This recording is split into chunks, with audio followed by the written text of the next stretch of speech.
Clarence's barbershop. A.M. Clarence's barber sheet. The razor blade didn't gleam and hovering, exactly 2 millimeters from the jugular vein of the most dangerous man in New York City. The shop smelled of talcum powder, stale cigar smoke, and fear. Palpable, sweating, trembling fear. Ellsworth Bumpy Johnson sat in the porcelain chair, his head tilted back, a hot towel steaming on his face, exposing his throat to the world. Standing over him was Clarence, a man who had shaved Bumpy every morning for 12 years. Clarence's hand, usually as steady as a surgeon's, had a microscopic tremor today, a tremor that could turn a shave into an execution. But it wasn't the razor Bumpy had to worry about. It was the bottle of amber liquid sitting on the counter, a special batch of bay rum aftershave. Inside that bottle wasn't just alcohol and spices. It was laced with enough pure cyanide to kill a draft horse in 30 seconds. One splash on freshly shaved open pores, and the king of Harlem would be dead before he could stand up. The stakes? Control over a $3 million a year numbers racket and the undisputed throne of Harlem. Clarence reached for the bottle. His fingers brushed the glass. Bumpy didn't open his eyes. He didn't move a muscle. He just spoke, his voice low, like gravel grinding under a boot heel. "You're breathing heavy, Clarence. You sound like a man who's digging a grave." Clarence froze. The bottle hovered. The king of Harlem opened one eye. "The question is," Bumpy whispered, "is that grave for me? Or for you?" 3 weeks earlier. To understand why a barber would try to assassinate his best customer, you have to understand who that customer was. Ellsworth Bumpy Johnson wasn't just a gangster. In 1948 Harlem, he was the infrastructure. He was the bank, the police force, and the judge. While the rest of New York saw a criminal, Harlem saw a guardian. He was the professor, a man who could quote Shakespeare and Nietzsche while beating a hitman unconscious with a pool cue. He didn't just rule the streets, he curated them. He walked down 7th Avenue like a feudal lord inspecting his crops, handing out turkey dinners to widows and tuition money to promising students, all funded by the illegal lottery known as the numbers. But 1948 was a powder keg. The post-war boom had flooded the streets with cash, and where there is cash, there are sharks.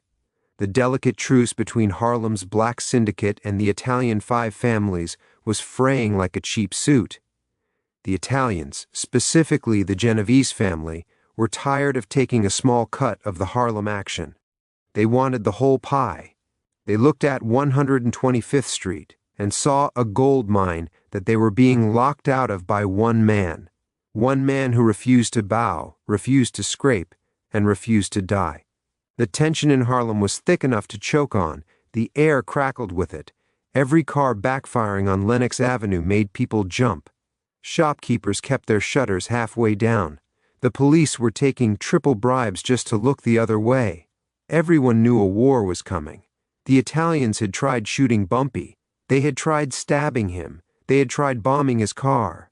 But Bumpy Johnson was a ghost. He moved through the shadows, always 2 steps ahead, always surrounded by his loyal army. So, the enemy realized something crucial. You can't kill a king in his castle. You have to kill him in his sanctuary. You have to find the one place where he feels safe enough to close his eyes. For Bumpy Johnson, that sanctuary wasn't his home, and it wasn't the craps table. It was the barber chair at Clarence's on 135th Street. It was the one place where the armor came off. The man pulling the strings wasn't a street soldier. It was Vincent the Butcher Morrow, a rising capo in the Genovese crime family. Morrow was a new breed of mobster, vicious, impatient, and devoid of the old-world honor that the previous generation pretended to have. He had made his name by dissolving 2 rival union leaders in a vat of lye in a New Jersey warehouse. He didn't care about territory disputes. He cared about total domination. Morrow wanted Harlem, but more importantly, he wanted the legend of Bumpy Johnson extinguished. He knew that as long as Bumpy walked, The people of Harlem would never submit to Italian rule. Bumpy was the dam holding back the flood. Morrow was dangerous because he understood human weakness. He knew he couldn't buy Bumpy, and he couldn't outgun him. Bumpy's lieutenants were too loyal, his bodyguards too sharp. Morrow had 12 shooters on payroll, but he kept them holstered. Instead, he did his homework.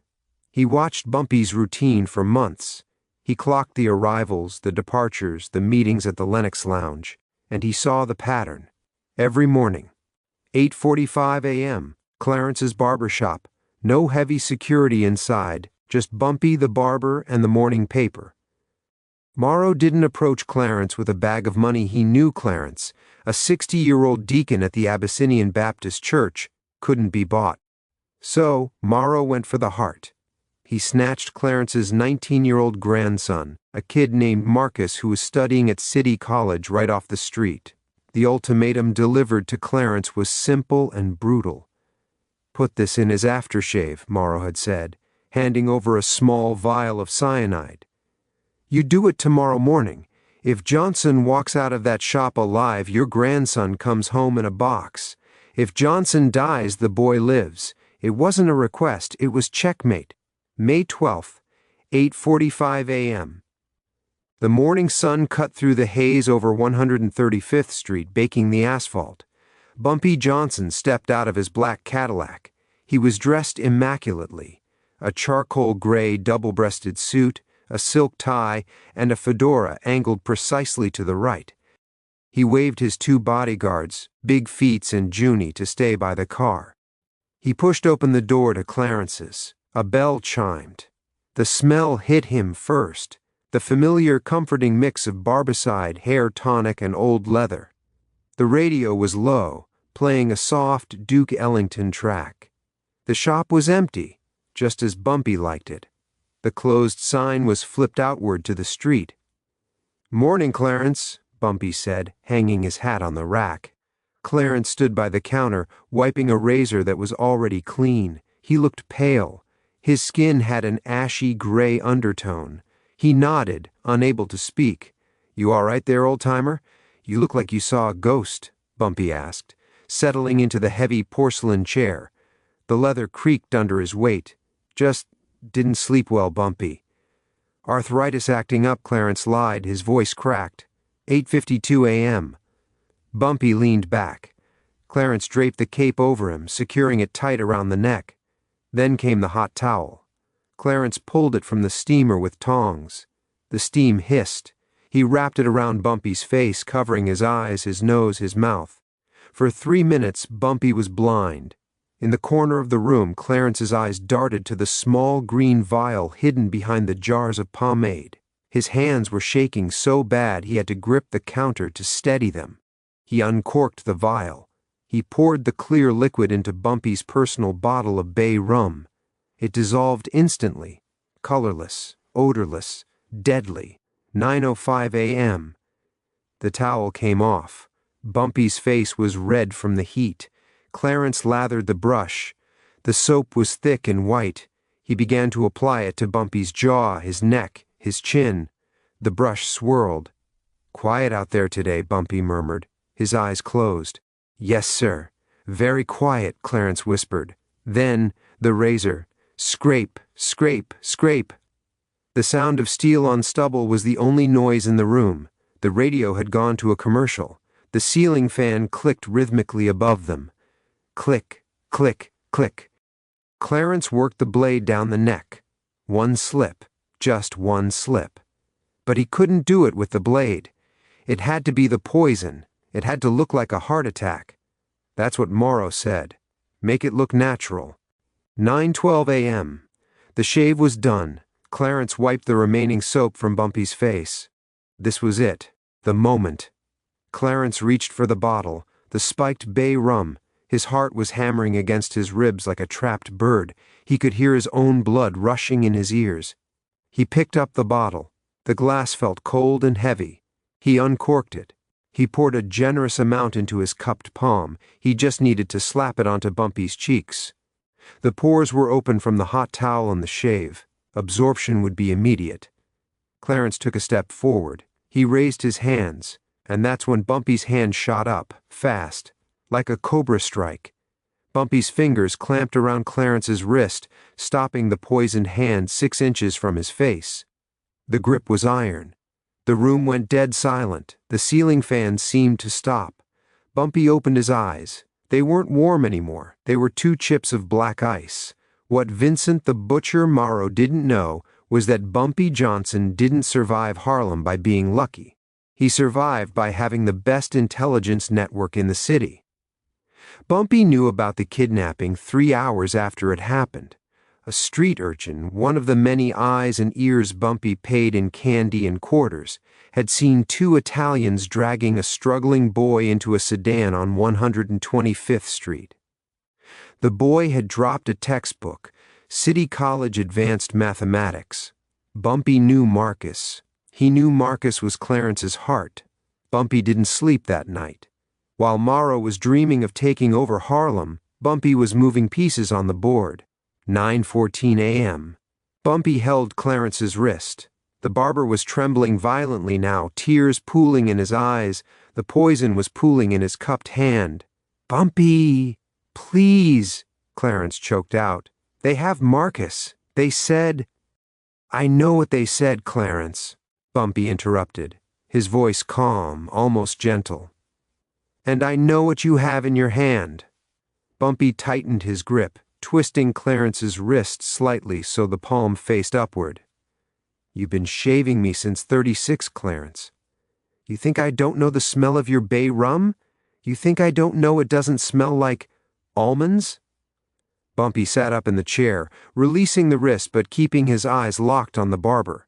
He reached into his suit jacket, which was hanging on the rack nearby. Clarence flinched, expecting a gun. Instead, Bumpy pulled out a photograph. He tossed it onto the counter. It was a Polaroid, still developing but clear enough. It showed young Marcus, sitting in the back of a booth at the Lenox Lounge, eating a plate of pancakes.